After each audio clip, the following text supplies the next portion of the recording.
क्या आपने कभी सोचा है कि प्यार इतना गहरा हो सकता है कि मौत भी उसके सामने हार मान ले?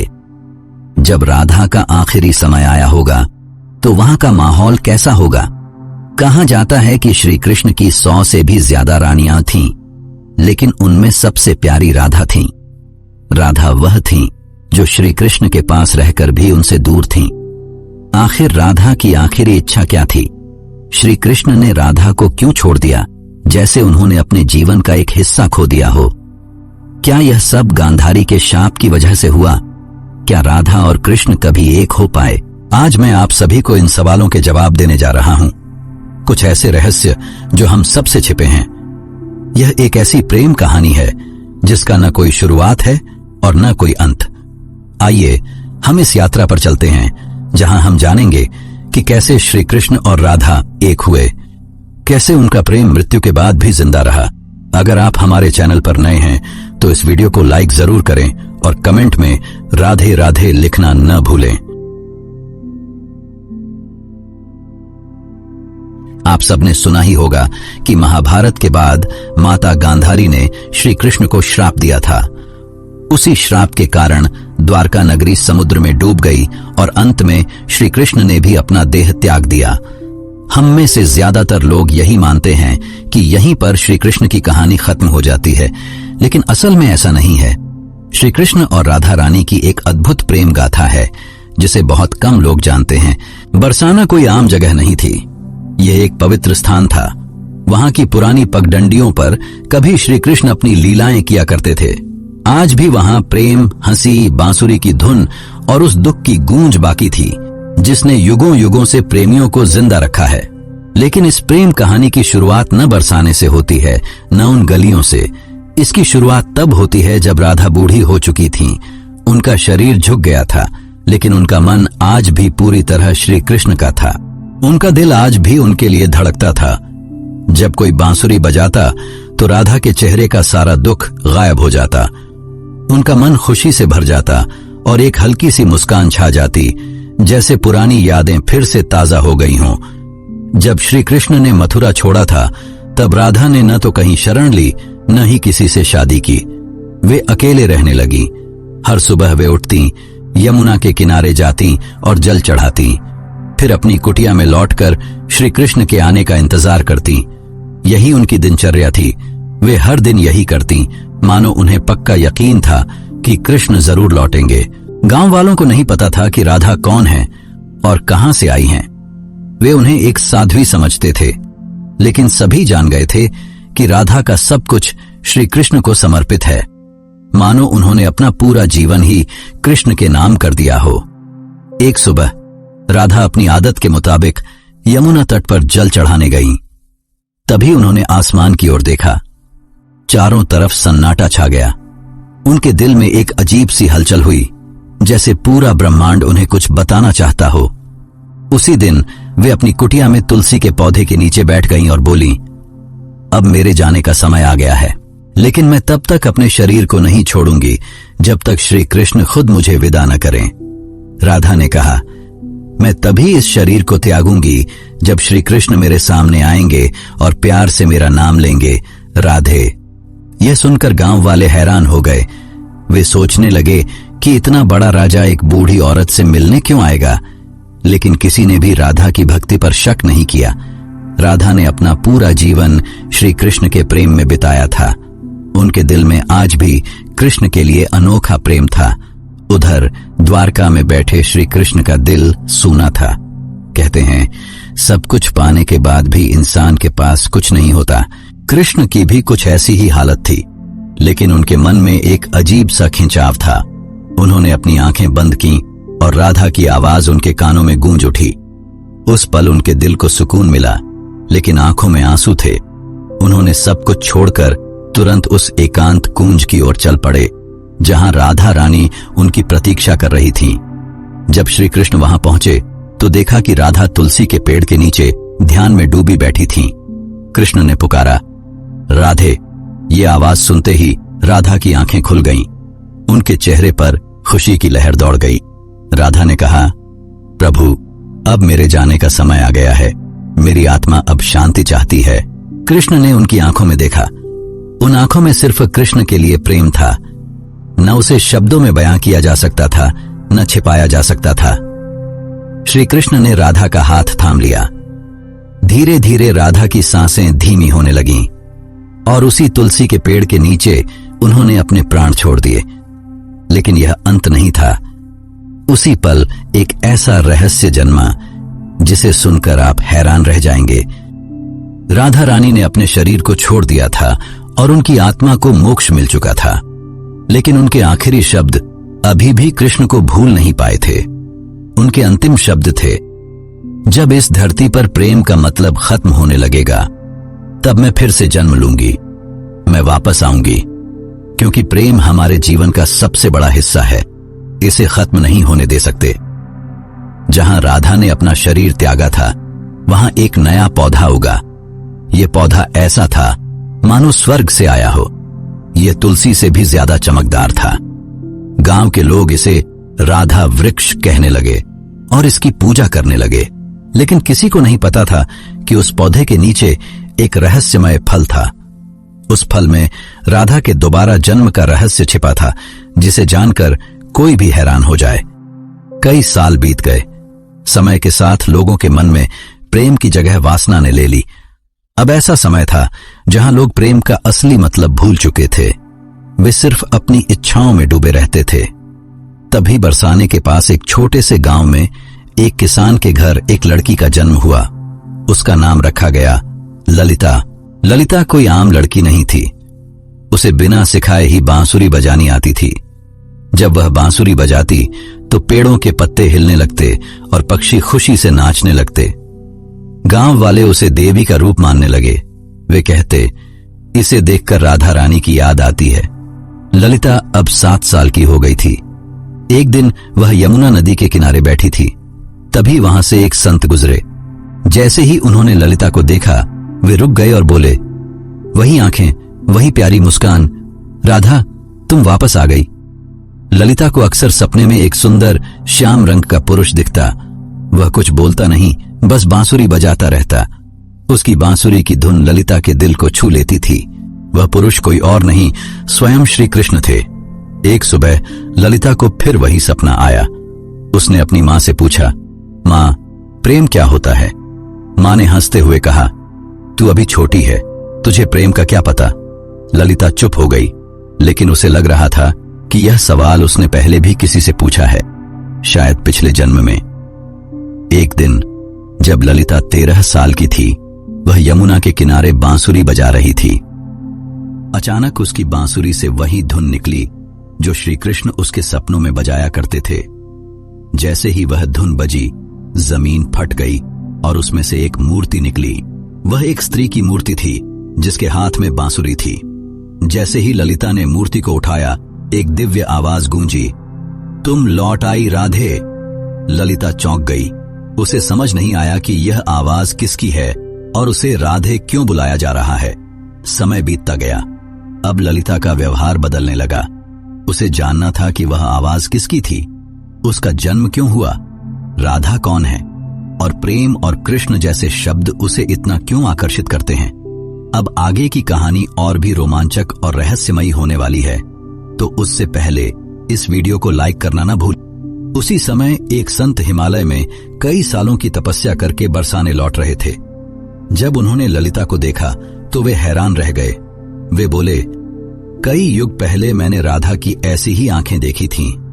उन्होंने गहरी सांस ली और कहा, बेटी तुम इस युग की नहीं हो, तुम्हारा जन्म किसी खास मकसद के लिए हुआ है।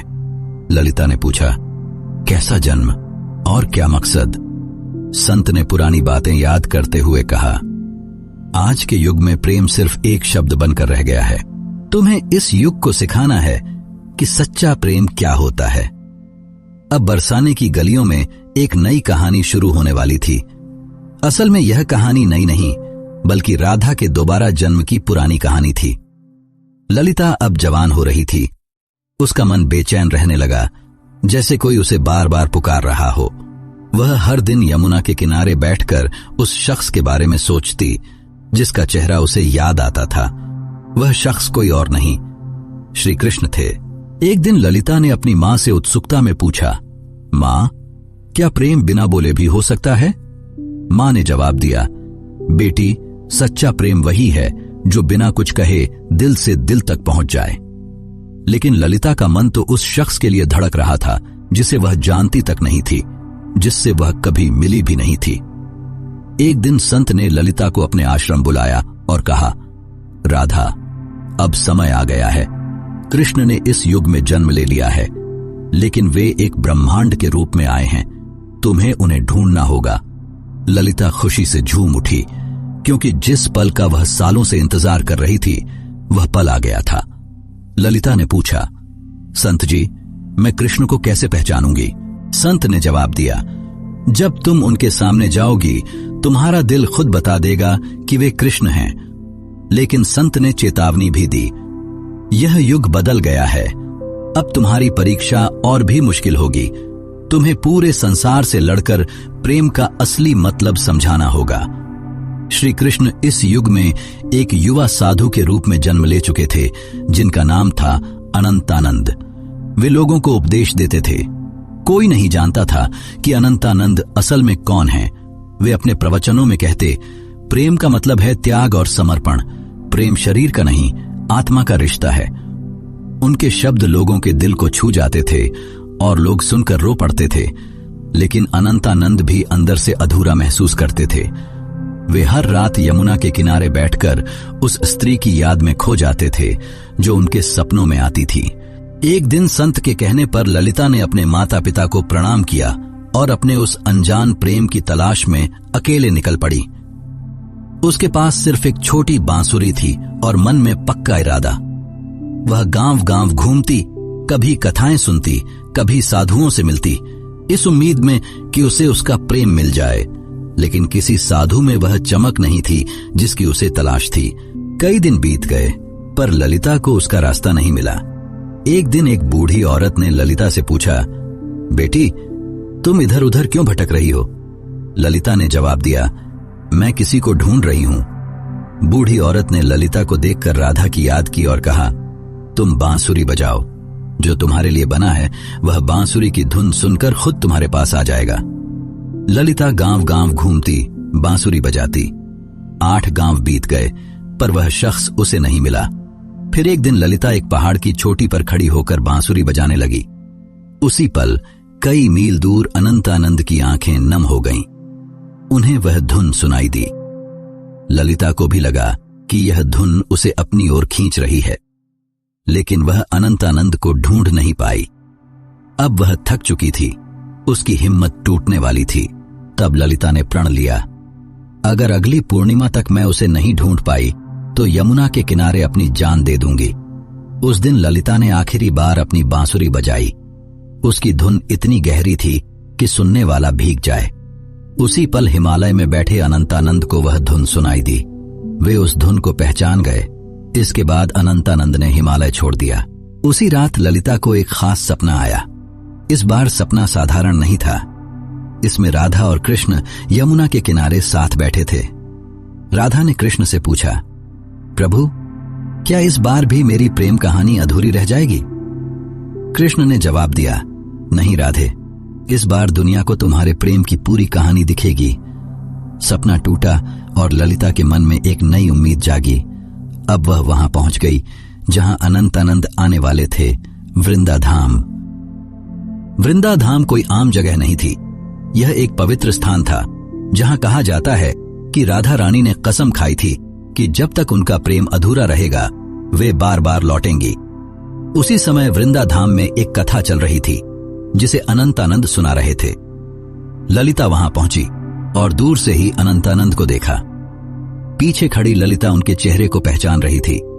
उनकी आवाज सुनकर ललिता का दिल बेचैन हो उठा, जैसे कोई शांति उसे छू गई हो।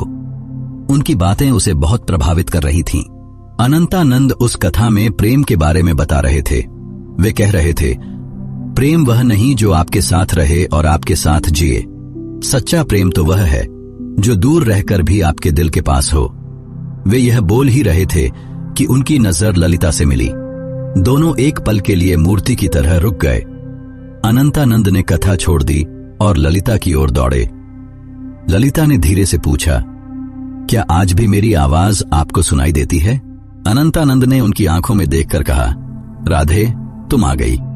यह पल ऐसा था जैसे समय रुक गया हो, लेकिन इसके बाद जो हुआ वह और भी हैरान करने वाला था।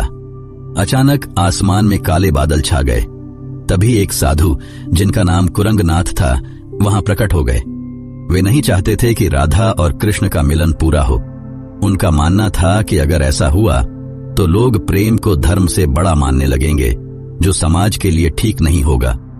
कुरंगनाथ ने कहा, तुम्हारा प्रेम आज के नियमों के खिलाफ है। आज का समाज न इसे समझ पाएगा, न बर्दाश्त कर पाएगा। अनंतानंद ने जवाब दिया, प्रेम दो आत्माओं का मिलन है। तब कुरंगनाथ ने उनकी आखिरी परीक्षा रखी और बोले, अगर ललिता ने अगली पूर्णिमा से पहले आंखों पर पट्टी बांधकर तुम्हें ढूंढ लिया तो तुम्हारी प्रेम कहानी पूरी मानी जाएगी, वरना तुम्हें युगों युगों तक फिर से बिछड़ना होगा। अनंतानंद यह सुनकर चुप हो गए, लेकिन ललिता ने हिम्मत और प्रेम से भरा जवाब दिया, मैं आपकी शर्त मानती हूं। पूर्णिमा की रात नजदीक आ रही थी। यह परीक्षा ललिता के लिए सिर्फ एक शर्त नहीं थी, बल्कि उसके प्रेम और धैर्य की जंग थी। वह खुद जानना चाहती थी कि क्या बिना देखे सिर्फ दिल की पुकार से प्रेम को ढूंढा जा सकता है। शर्त मानने के बाद ललिता ने अपनी आंखों पर पट्टी बांध ली और कसम खाई कि वह किसी को नहीं देखेगी जब तक उसका दिल उसे उसके प्रेम यानी श्री कृष्ण तक न ले जाए। कुछ लोग उसका मजाक उड़ाने लगे और बोले, आजकल की लड़कियां सिर्फ दिखावा करती हैं, प्रेम नहीं। लेकिन कुछ लोग ऐसे भी थे जिन्होंने ललिता का हौसला बढ़ाया। वे बोले, राधे, तुम इस युग में प्रेम को जरूर जीत दिलाओगी। उधर अनंतानंद एक सुनसान गुफा में ध्यान में डूबे थे। वे बार बार सिर्फ एक शब्द दोहरा रहे थे, राधे। वे न कुछ खा रहे थे, न कुछ पी रहे थे। उनके शिष्य घबरा गए और बोले, गुरुदेव, अगर आपने कुछ नहीं खाया तो आप जीवित नहीं रह पाएंगे।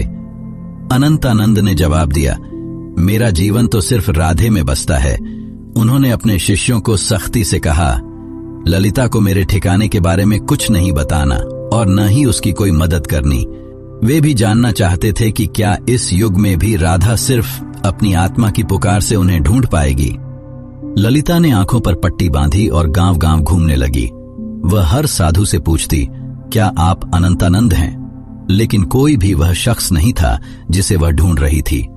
कुछ साधुओं ने झूठ बोला, हां, मैं ही अनंतानंद हूं। लेकिन ललिता का दिल उन्हें पहचान गया कि वे उसके प्रेमी नहीं हैं। एक दिन एक साधु आया और बोला, मैं ही अनंतानंद हूं। ललिता एक पल के लिए रुकी, लेकिन फिर बोली, आप में चमक तो है, पर वह आत्मा नहीं जिसकी मुझे तलाश है। उसी पल उस साधु ने अपना रूप बदल लिया। वह असल में कुरंगनाथ था, जिसने ललिता को भटकाने के लिए यह चाल चली थी। गुस्से में कुरंगनाथ बोला, तू अभी तक नहीं टूटी, आखिर कैसा प्रेम है तेरा? ललिता ने हिम्मत से जवाब दिया, मेरा प्रेम इस युग और तुम्हारी सोच से बहुत बड़ा है। इसे शब्दों में नहीं समझाया जा सकता। यह सुनकर कुरंगनाथ वहां से चला गया। ललिता ने हर जगह खोज की और आखिरकार उस गुफा के पास पहुंच गई जहां अनंतानंद ध्यान में डूबे थे। जैसे ही वह अंदर गई, उसे किसी खास मौजूदगी का एहसास हुआ। ललिता ने उन्हें पहचान लिया और अपनी बांसुरी उनके पैरों के पास रख दी। उसने पूछा, क्या आप वही हैं जिन्हें मैं ढूंढ रही थी?